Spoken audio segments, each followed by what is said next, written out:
La Société nationale des Québécoises et des Québécois de la région de Thetford est fière de vous présenter l'émission Appalaches en quelques mots. Bonjour, ici Isabelle Lecourt, députée de Lotbinière-Frontenac à l'Assemblée nationale du Québec. Je m'adresse à vous aujourd'hui afin de souligner le travail d'information exceptionnel de votre télé communautaire. La TV-CRA est au cœur des préoccupations des gens d'ici depuis plus de 45 ans. C'est donc un honneur pour moi de soutenir et de contribuer à l'essor de la télévision communautaire de la région des Appalaches. Bon visionnement.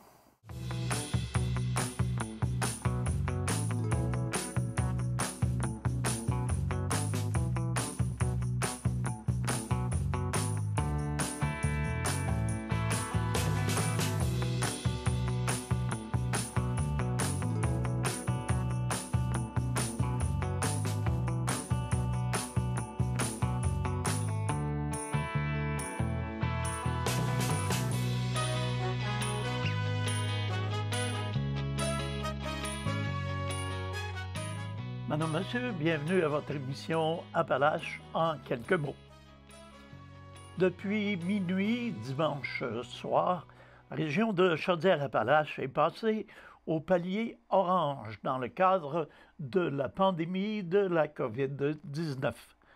Et du même coup, la MRC des Appalaches est soumise à la même réglementation.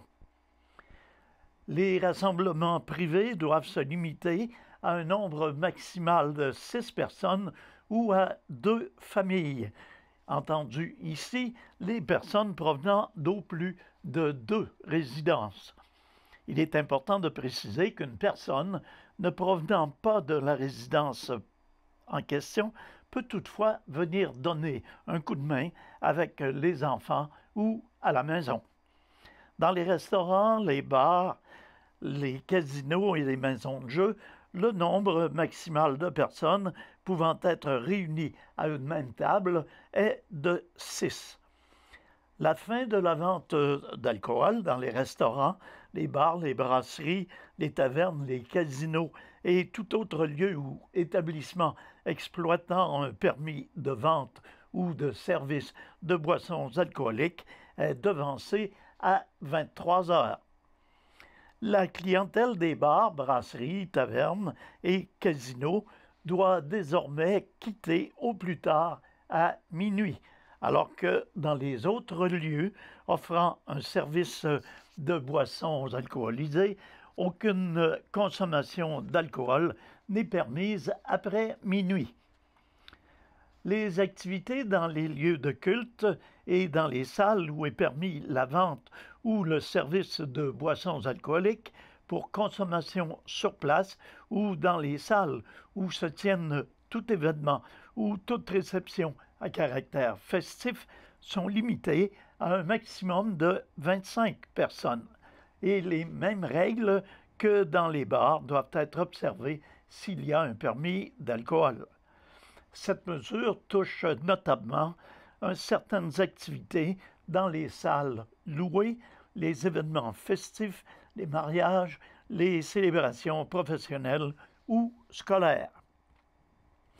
Les lieux où les personnes sont assises, relativement immobiles et parlent peu ou pas, par exemple dans les salles de spectacle, les cinémas, les théâtres ou les studios de captation audiovisuelle peuvent continuer d'accueillir un maximum de 250 personnes. Dans les centres d'hébergement et de soins de longue durée, seules les visites nécessaires à des fins humanitaires et celles de personnes proches aidantes apportant une aide significative à un résident sont autorisées. Dans les résidences privées des aînés, les visites sont permises jusqu'à un maximum de 6 personnes présentes à la fois, incluant le résident dans l'unité locative. Dans les commerces, il est recommandé qu'une seule personne par ménage soit autorisée. Aussi, les personnes considérées comme étant à risque élevé de complications sont encouragées à utiliser des services de livraison ou à demander l'aide de leurs proches. Les déplacements vers une autre région ne sont pas recommandés. Pour l'instant, la santé publique recommande de maintenir les 2 groupes stables supplémentaires permettant aux élèves de participer à des activités parascolaires ou des programmes particuliers, dont ceux de sport-études. La probabilité de trouver un cas positif à la COVID-19 est la plus forte chez les personnes qui présentent des symptômes et les personnes ayant eu un contact étroit avec une personne atteinte de la COVID-19. Le gouvernement du Québec demande donc aux Québécois d'aller se faire dépister seulement lorsque la situation le requiert, ce qui permettra une prise en charge plus rapide des files d'attente à la réception du test. Le Centre de services scolaires des Appalaches annonce qu'une 60aine de personnes, élèves et membres du personnel de la polyvalente de Thetford Mines sont présentement retirés du milieu scolaire par mesure préventive en raison de la présence confirmée de cas de COVID-19 parmi des gens fréquentant l'établissement. Cette annonce a été faite en soirée dimanche. En effet, nous avons reçu la confirmation de cas de COVID-19 à la polyvalente de Thetford. Cela entraîne qu'une 60aine de personnes sont présentement en isolement préventif et doivent rester chez eux jusqu'au 1er octobre 2020, selon les recommandations de la Direction de la santé publique, indique le directeur général du Centre de services des Appalaches, M. Jean Roberge. Ces personnes devraient également passer un test de dépistage sous peu. Par contre, la polyvalente de Thetford Mines demeure ouverte et continue d'appliquer toutes les mesures nécessaires pour éviter une nouvelle propagation. Une lettre a été envoyée aux parents concernés pour les aviser de la situation et leur demander de suivre les consignes de la Direction de la santé publique. Les employés de cet établissement ont aussi été informés par leur direction. Toujours dans le cadre de cette pandémie, la députée de Lotbinière-Frontenac, Mme Isabelle Lecourt, a lancé récemment un appel aux citoyens de la circonscription de Lotbinière-Frontenac. Je suis très préoccupé par la propagation de la COVID-19 dans la circonscription et particulièrement dans le secteur de Thetford Mines qui connaît son premier décès. Je fais appel au sens des responsabilités de tous et chacun en ce qui a trait au respect des mesures sanitaires, de mentionner Mme Lecourt. Cette dernière rappelle le port du masque, le lavage des mains, le respect de la distanciation sociale et le respect de la règle pour les rassemblements privés, à savoir un maximum qui est passé de 10 à 6 personnes provenant de 2 ménages différents et respectant la distanciation de 2 mètres. Mme Lecourt poursuit en affirmant qu'il faut être conscient des conséquences de nos gestes. En date du 15 septembre, il y avait 60 cas de COVID-19 actifs dans la MRC des Appalaches sur 119 cas détectés. Et cette dernière de conclure, on parle de vraies personnes. Nos parents, nos enfants, nos amis, nos voisins peuvent être touchés. La transmission est communautaire. Les producteurs acéricoles de la région peuvent désormais disposer de façon écologique de leurs tuyaux de plastique usagés. La MRC des Appalaches mène un projet pilote qui permet aux acériculteurs de chez nous d'aller porter leurs vieilles tubulures sur le site de la Régie intermunicipale de la région de Thetford, et ce, tout à fait gratuitement.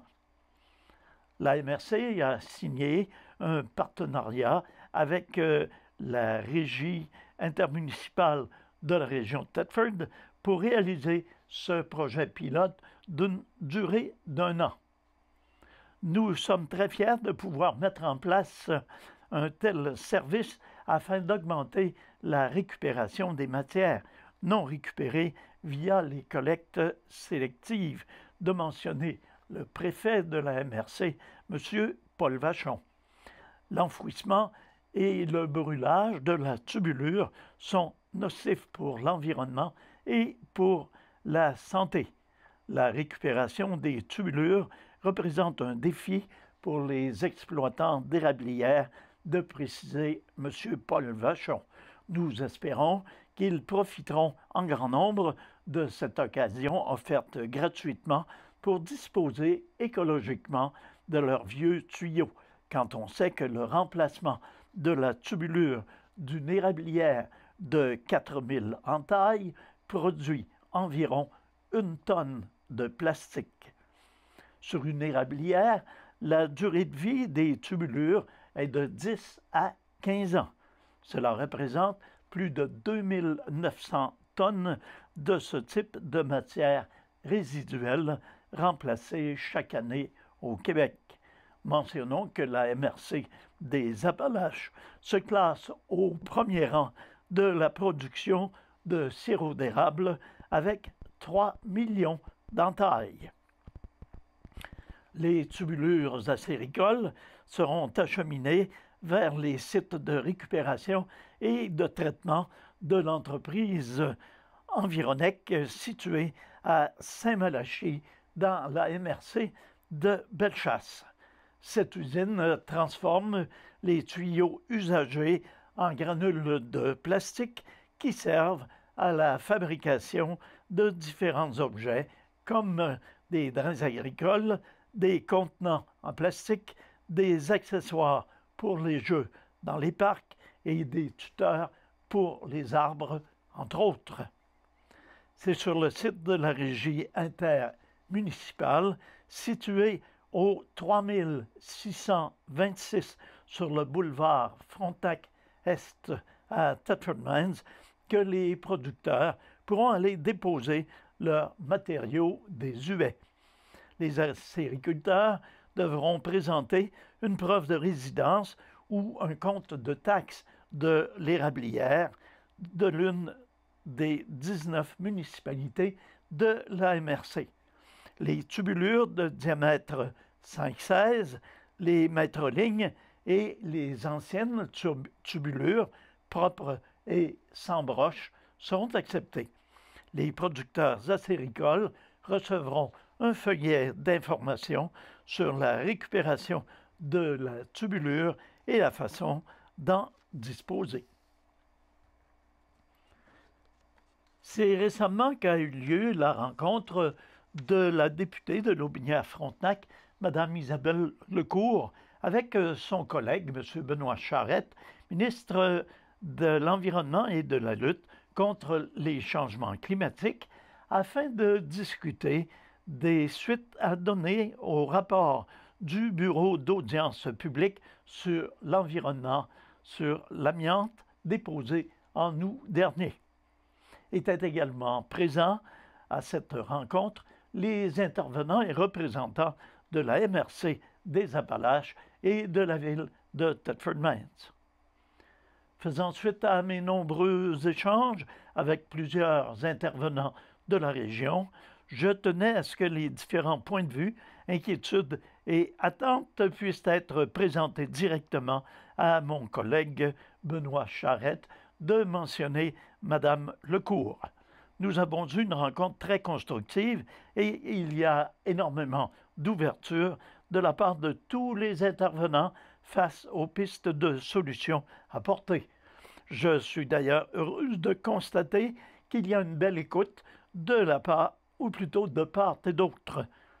Ainsi, plusieurs propositions ont été apportées, que ce soit pour les travaux en génie civil, la mise sur pied de l'Observatoire sur l'amiante ou la création du fonds spécifique pour les coûts supplémentaires.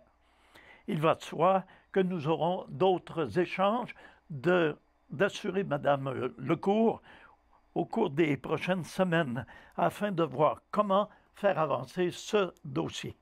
Mais je suis optimiste et très confiante que la région en sortira gagnante, ce qui est très important pour moi d'expliquer Isabelle Lecourt. Le dossier de l'amiante constitue l'une des priorités de cette dernière et son objectif est de régler ce dossier une fois pour toutes afin que la région puisse aller de l'avant en termes de développement économique, notamment avec la création d'une zone d'innovation.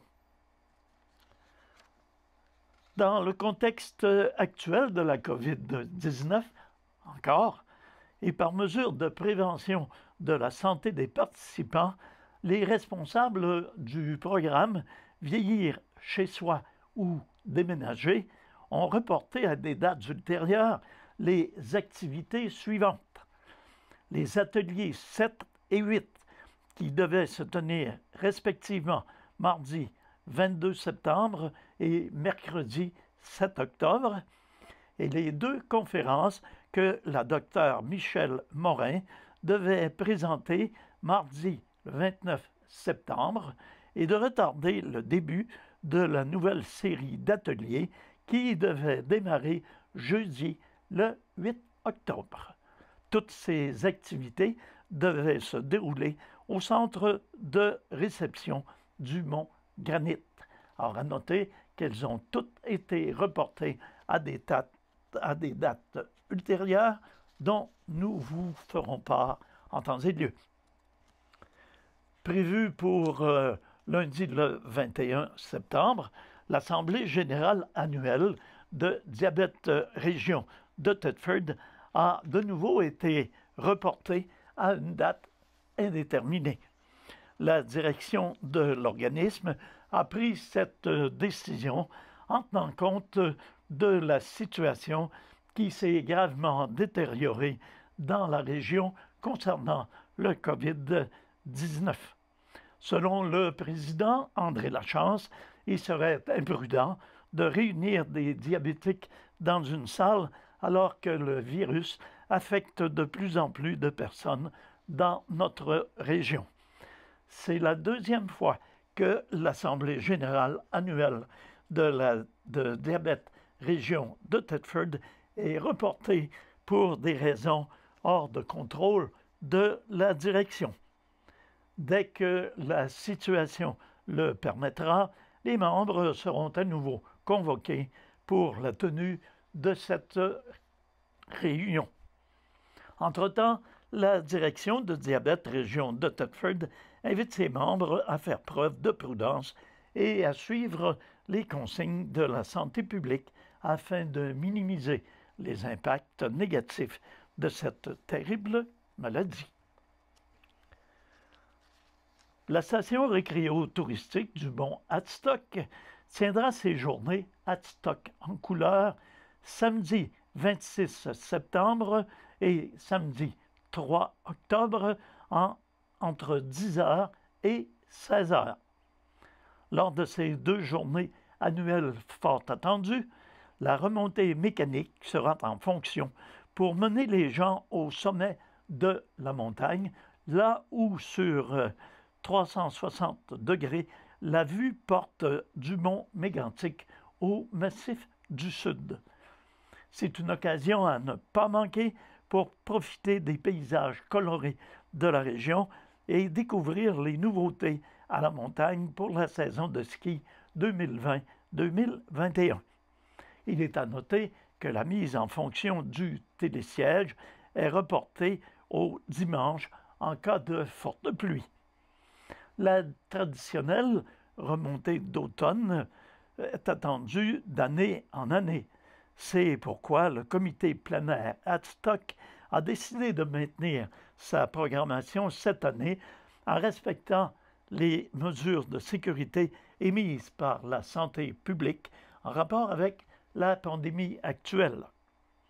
Le coût pour utiliser la remontée mécanique a été fixé à 5 $ par personne et gratuit pour les enfants de 6 ans et moins. Les participants devront ensuite redescendre la montagne à pied par l'un des sentiers pédestres ou via la piste La Coulée.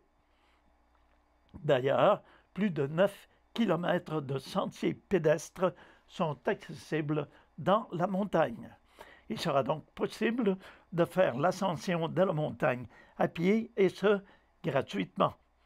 Les chiens en laisse seront admis dans les sentiers. Une fois de plus cette année, vous retrouverez au sommet de la montagne des activités pour la famille.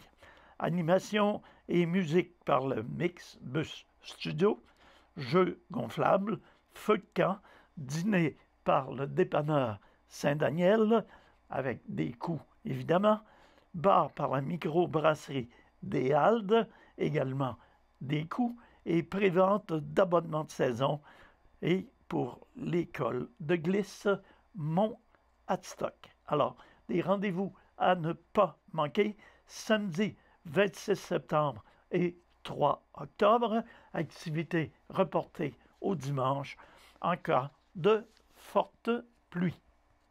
Puisqu'il est question du Mont-Adstock, la coopérative de solidarité récréo-touristique du Mont-Adstock innove une fois de plus en ajoutant plusieurs nouveautés au sommet de la montagne. Un nouveau secteur de ski hors piste sera aménagé sur le versant nord-est de la montagne. Un refuge 4 saisons et une terrasse seront aussi construits à la sortie du télésiège avec vue sur le Grand Lac Saint-François. À la suite du projet pilote de la randonnée alpine à la saison 2019-2020, où 2 km d'ascension étaient disponibles pour les skieurs de backcountry, le Mont-Adstock ajoute 2,8 km pour se rendre au sommet. De ce sommet, plusieurs lignes de descente dans la poudreuse, variant d'un demi-kilomètre à 1,5 km, seront disponibles pour tous. Les gens pourront se procurer 2 types de billets selon leur convenance. L'un à 15 $, incluant l'accès journalier au sentier, et l'autre à 20 $, incluant l'accès journalier au sentier ainsi qu'une remontée en télésiège.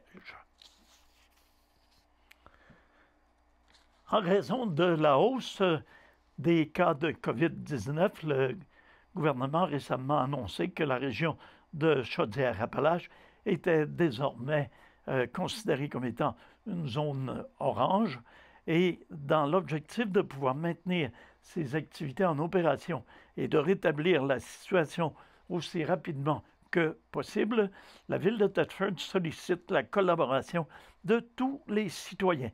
En ce sens, elle annonce que toutes les activités sportives et culturelles en cours sont maintenues, mais que certaines règles de protection seront resserrées en vue d'éviter la propagation du virus, et ce à compter du vendredi 18 septembre, soit vendredi dernier. Les sportifs pourront continuer de pratiquer leurs activités sur la glace, dans l'eau ou en gymnase, dans le respect maximal des mesures sanitaires déjà exigées. Par contre, aucun spectateur ne sera autorisé à l'intérieur des établissements. Les parents des enfants de moins de 10 ans auront tout de même la possibilité d'accompagner leurs enfants qui nécessitent de l'aide dans le vestiaire. Nous sommes conscients que ces exigences engendrent certains désagréments, notamment pour les parents de jeunes enfants. Mais dans les circonstances, nous croyons fermement qu'en limitant les contacts et en évitant les regroupements de personnes dans nos installations, nous augmentons nos chances de pouvoir maintenir les activités en place, de mentionner le directeur du service des loisirs et de la culture, M. Jean-Philippe Grenier. Alors voilà, c'est ce qui met un terme à notre bulletin d'information pour l'instant. Je vous remercie d'avoir été à l'écoute. Je vous invite à demeurer des nôtres. Notre programmation se poursuit. À tous et à toutes, une bonne santé, bon courage et une bonne semaine.